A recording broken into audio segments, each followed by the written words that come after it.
Minister इस्तेमाल करो। That is a personal question, political question तो नहीं है। ठीक है, तो उसको अलग से डिस्कस करते हैं फिर। हाँ, ओके। पॉलिटिकल क्वेश्चन यही है कि भाई भारत में जो फूड एडल्ट्रेशन इतना है, जो इतना जहर डाल रहे हैं फार्मा कंपनियां ताकि उनकी दवाइयों की सेल सेल बढ़े, उसको रोकना कैसे। तो भाई कोई आज से तो आज तो डाला नहीं है, वो तो 20 साल से 30 साल से डाल रहे हैं। तो अभी उसको रोकना कैसे, तो ये सब हेल्थ मिनिस्टर कानून छापता है। अब सरकार काम कैसे करती है, देखो हमने वोट दिया एमएलए को, एमएलए है वो, जब सीएम बनता है जो भी आदमी, वो 5-5 10-10 करोड़ प्रत्येक एमएलए को देगा। तो हम्म। कभी कभी ज्यादा भी, पर हाँ 5-10 करोड़ तो देना ही पड़ता है। तो जो भी सीएम बनता है उसके स्पॉन्सर है वो सभी एमएलए को 5-10 करोड़ देते हैं। फिर वो ठप्पा मारेंगे और उसको सीएम बना देते हैं। अब सीएम है वो अब मंत्री बनाता है। सीएम ने मंत्री बनाया हेल्थ मिनिस्टर। अब हेल्थ मिनिस्टर है, उसको मंत्री किसने बनाया, आपने वोट देके बनाया क्या? नहीं बनाया ना। आपने वोट दिया है स्वास्थ्य मंत्री कौन होना चाहिए कभी? आपने नहीं। वोट दिया है कभी सीएम कौन होना चाहिए? नहीं। आपका लेना देना ताल्लुक क्या है? कोई ताल्लुक तो है नहीं आपका। तो आपने वोट दिया एमएलए को, एमएलए ने आपके वोट इकट्ठे किए, आगे जाके 5-10 करोड़ में बेचा, बेच के, और सीएम, और फिर वो बोली पे बिकते हैं कि भाई किसको बनाना है, गहलोत को या पायलट को। तो भाई कौन कितना पैसा देगा उस पर डिपेंड चलता है मैटर। तो अब वो गहलोत ने ज्यादा पैसा फेंका तो वो गहलोत है, पायलट ज्यादा फेंक देगा वो पायलट हो जाएगा। तो ऐसे करके चलता है। तो अब उन्होंने हमारा वोट बेचा, आगे पैसा ले के एमएलए तो बैठ गए घर पे। उसका रीजन क्या है, एमएलए को और कोई ज्यादा मामलों में कमाई तो होती नहीं है, मंत्री के पास होती है कमाई। तो मंत्रालय दे देते हैं तो पैसा नहीं देते। फिर जैसे किसी को खनिज मंत्री बना दिया है या किसी को हेल्थ मिनिस्ट्री दे दी है, तो जिसको मिनिस्टर बनाते हैं उसको सीएम पैसा या उसके स्पॉन्सर पैसा नहीं देते। फिर पैसा उसी को देते हैं जो एमएलए है, क्योंकि एमएलए का पॉइंट पता है, भाई मैं चुनाव लड़ के आया हूँ, 1.5 करोड़ का खर्चा हुआ है। अब तुम सीएम बन जाओगे, मेरे को क्या मिलेगा? 1.5 करोड़ फूंक के यहाँ क्या विधानसभा में बैठ के चंगा पो खेलूंगा क्या? भाई पैसा तो कवर करो, घाटा तो खत्म करो। तो फिर वो 1.5-2 करोड़ खर्चा किया है उसने, तो 1-1.5 करोड़ खर्चा किया है, तो 5-7-8 करोड़ रुपया दे देते हैं। और कभी कभी क्या करते हैं, कुछ विधायक अपना झुंड बना लेते हैं, 20-25 लोगों का, 50 लोगों का झुंड बना के बोलते हैं भाई हमें तो 25-25 करोड़ का सबको चाहिए, तो हम बढ़ाएंगे तेरे को सीएम। तो ऐसा जो बन जाता है तो फिर ठीक है, वो गुट को फिर ज्यादा पैसा देना पड़ता है। तो ऐसे करके 1,500 करोड़ या 1,500-2,000 करोड़ बांटे बिना तो सीएम नहीं बनता आदमी। तो उसने बांटा और ले लिया। अब एमएलए को अब कमाई तो कुछ होने वाली नहीं है। और फिर कुछ विधायक जो होते हैं जिनके पास में कुछ ज्यादा एमएलए हैं, 10-15 एमएलए हैं उनके सपोर्ट में, वो बोलते हैं भाई पैसा नहीं चाहिए, तू मंत्रालय दे दे, मंत्रालय दे दे, मेरा पैसा मैं खुद छाप लूंगा, जितना पैसा कमाना है मैं कमा। तो ऐसे करके फिर वो उनको मंत्री बनाते हैं। तो मंत्री बनाया, जैसे अब मान लो हेल्थ मिनिस्टर की बात करता हूँ, तो हेल्थ मिनिस्टर बना दिया। तो हेल्थ मिनिस्टर को बनाया किसने है? आपने तो नहीं बनाया था, आपने तो एमएलए बनाया था, एमएलए ने सीएम बनाया, सीएम ने हेल्थ मिनिस्टर को हेल्थ मिनिस्ट्री दे दी। तो अब हेल्थ मिनिस्टर पैसा कैसे बनाएगा? तो अब वो एक अच्छा कानून छापता है जिससे, जैसे मान लो वो शुगर सब्सिडी खत्म करता है, या वो मास्क का नहीं पहनना ये कानून छापता है, या वैक्सीनेशन कंपल्सरी नहीं ये हेल्थ मिनिस्टर कानून छापता है। तो आप उसको पैसा भेजते हो क्या? 5 रुपए भेजोगे? बोलो मेरे को। हेल्थ मिनिस्टर ने, जो स्वास्थ्य मंत्री है आपके स्टेट का, उसने क्या किया भाई, उसने एक अच्छा कानून छापा जिससे आपका स्वास्थ्य इंप्रूव हो, शुगर की सब्सिडी खत्म करने की रिकमेंडेशन डाल दी उसने, मान लो।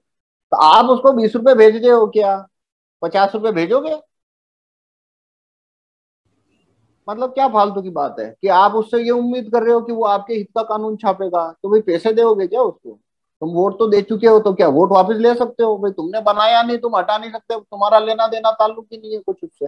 पर अब वो पैसा कैसे बनाएगा? तो वो ये देखेगा कि भाई मैं जो भी कानून छापू वही छापूंगा जिसका मेरे को कोई पैसा देने को तैयार है। तो बस वो फार्मा कंपनियां पहुंच जाती, वो बोलते हैं भाई ये कानून छाप, ये कानून छाप, कितने पैसे देगा? 5 करोड़, 10 करोड़, 20 करोड़, 50 करोड़, वो ऐसे कानून छापता रहता है, पैसा लेता रहता है, लेता रहता है। और जनता उसको देख के और बस वो छाती पीटते रहो।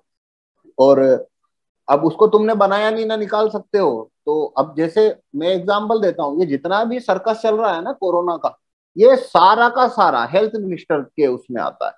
पर अभी क्यों मैं बोल रहा हूँ ये सब सीएम कर रहा है, हेल्थ मिनिस्टर नहीं कर रहा है? क्योंकि हेल्थ मिनिस्टर को सीएम ने बना के रखा है, सीएम उसको हटाना चाहे तो हटा देगा, और जो पीएम है वो भी चाहेगा तो केंद्रीय स्वास्थ्य मंत्री को हटा देगा। तो अभी वो दोनों उसके चंगुल के अंदर है। पर ये पूरा है जो एरिया है ना कोरोना का, कभी मास्क लगाना चाहिए नहीं लगाना चाहिए, इसका नोटिफिकेशन या इसकी पावर की भी होना चाहिए नहीं होना चाहिए, ये पावर है हेल्थ मिनिस्टर के पास।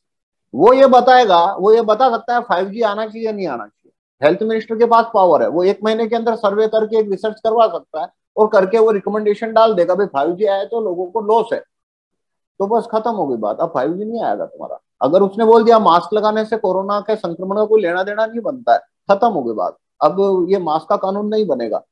अब वो बोलता है भाई ये जिसने स्टेरॉइड इसके ट्रीटमेंट में दे रहे हैं, वैक्सीन है तो वैक्सीन लेना कंपल्सरी, ये भी हेल्थ मिनिस्टर का एरिया है, उसके पास में वो सारे संसाधन टीम और अथॉरिटी होती है, पर उसको पैसा दे रहे हैं वो। अब मेरे को बोलो आप दे रहे हो क्या यार, आप तो पैसा नहीं दे रहे। और वोट वापसी सीएम, वोट वापसी मंत्री, ये कानून क्या करता है? ये कानून ये करता है कि भाई तेने ये कानून डाला, हम तेरे को हटा देंगे और दूसरे स्वास्थ्य मंत्री को रख देंगे 3 दिन में। तो उस केस में क्या हुआ, वो कानून नहीं छाप पाएगा। अब देखो अगर भारत में वोट वापसी सीएम या वोट वापसी मिनिस्टर का कानून होता तो देखो ये पासबुक आपके हाथ में आती है, हर हर वोटर के पास ये पासबुक रहती है। अब ये पासबुक होती थी, इसमें मंत्री का पन्ना भी है।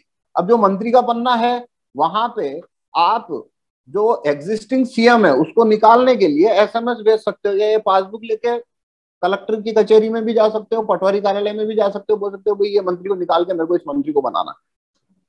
तो क्या होगा भाई, 15 दिन में वो ये ड्रामा शुरू करेगा। 15 दिन के अंदर स्टेट, मान लो राजस्थान का स्टेट, राजस्थान के अंदर 6 करोड़ वोटर हैं, 5 करोड़ वोटर हैं, 4.5 करोड़ वोटर हैं, वो 4.5 करोड़ में से 1 करोड़ वोटर ने अगर उसको एसएमएस भेजा तो भाई इसको निकालते हैं, बात खत्म है। उसकी नौकरी जाने की कंडीशन में आ गई। अब कोई भी स्पॉन्सर या उसको बचा नहीं सकता ना, और इसकी जगह हम किसी दूसरे को रख रहे हैं, तो क्या होगा, वो या तो कानून कैंसिल करेगा या जनता उसे बदल देगी, तो उसका कनेक्शन वोटर से बन गया। ये है स्थायी समाधान। ये का ये मुख्यमंत्री के ऊपर है, ये स्थायी समाधान है। तो भाई वो सुबह से शाम तक कुछ भी कानून छापे, वो छाप ही नहीं पाएगा। पर अब देखो पॉलिटिक्स में बेवकूफ बनाने का धंधा क्या है, टेम्पररी सॉल्यूशन की तरफ लोगों को भेजो। ये पूरा कोरोना का जो जाल खड़ा हुआ है वो सारा जाला खड़ा किया है हेल्थ मिनिस्टर ने। अब वो हेल्थ मिनिस्टर है, वो खड़ा कर पाया क्योंकि वोट वापसी का कानून नहीं था मंत्री के ऊपर। अब वोट वापसी का कानून आए, उसकी तरफ उस मूवमेंट को आगे बढ़ने नहीं देने का। उसके लिए क्या है, एक एक झुंड है मास्क का विरोध कर रहा है, एक झुंड है वैक्सीन का विरोध कर रहा है, एक झुंड है लॉकडाउन का विरोध कर रहा है, एक झुंड है 5G का विरोध कर रहा है। क्या नाटक है भाई?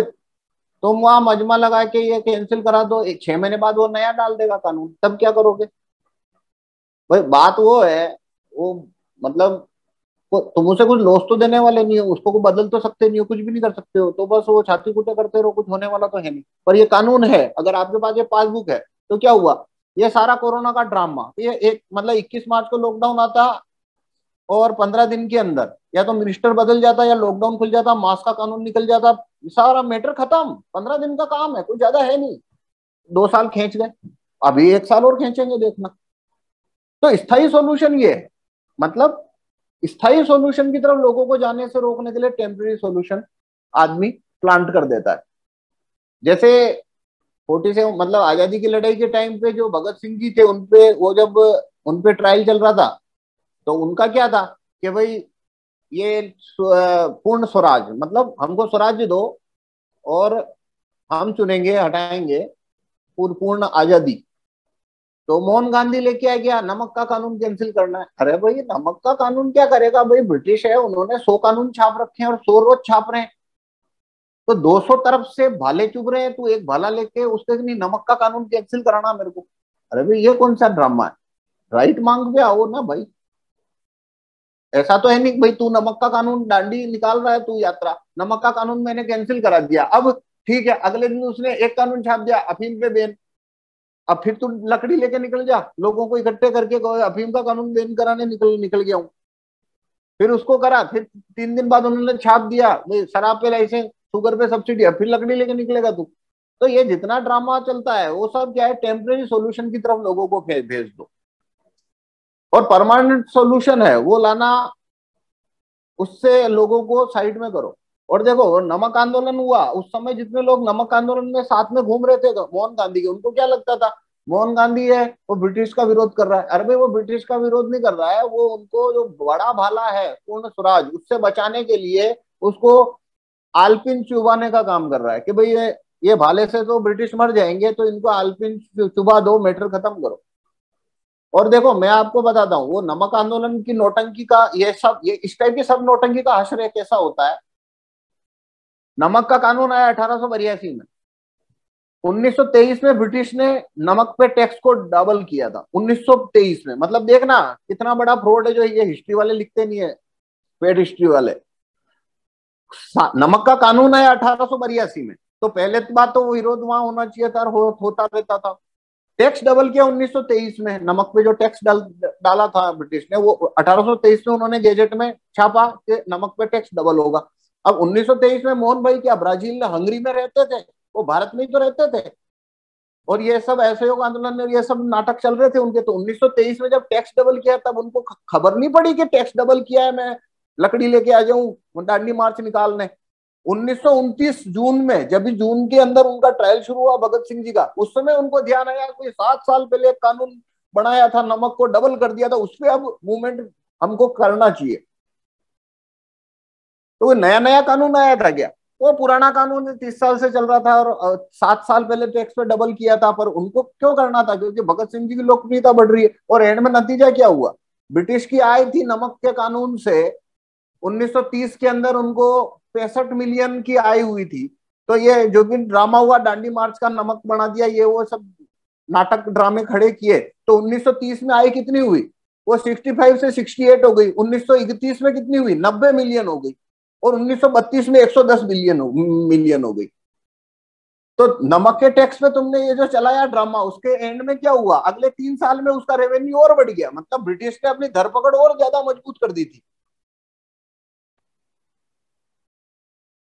तो ये सब ड्रामा क्या होता है भाई? तो एक्टिविस्ट को क्या देखना चाहिए? बड़ी प्रॉब्लम जो है, स्थायी समाधान, जो जहां से वो आपको मार पा रहा है, उस सोर्स को कैसे बंद करना, और उससे ध्यान हटाने के लिए ये तरीके हैं कि टेम्पररी सॉल्यूशन, मास्क का विरोध करो, फोर्स वैक्सीनेशन का विरोध करो। भाई ये सब कांड कर कौन रहा है? कि हेल्थ मिनिस्टर। अबे तो उसकी लगाम हाथ में लेने की बात क्यों नहीं कर रहा? और ये जितने एक्टिविस्ट भारत भर में ये प्रदर्शन वाले हैं, उनमें से आप किसी से भी बात करो, वो ये बात को सिरे से साइड में कर देते हैं कि नहीं, ये हेल्थ मिनिस्टर जो सुबह शाम तुम पे भाले फेंक रहा है, या सीएम जो सुबह शाम भाले फेंक रहा है, इसकी लगाम तुम जनता के हाथ में आना, वोट वापसी आना, इसके ऊपर, इस पे उनको बात नहीं करनी होती। तो बस इस टाइप का ये मजमेबाजी चलती रहती है, और उससे क्या होता है? स्थायी समाधान है वो दरकिनार होता जाएगा। ठीक है पवन जी, ये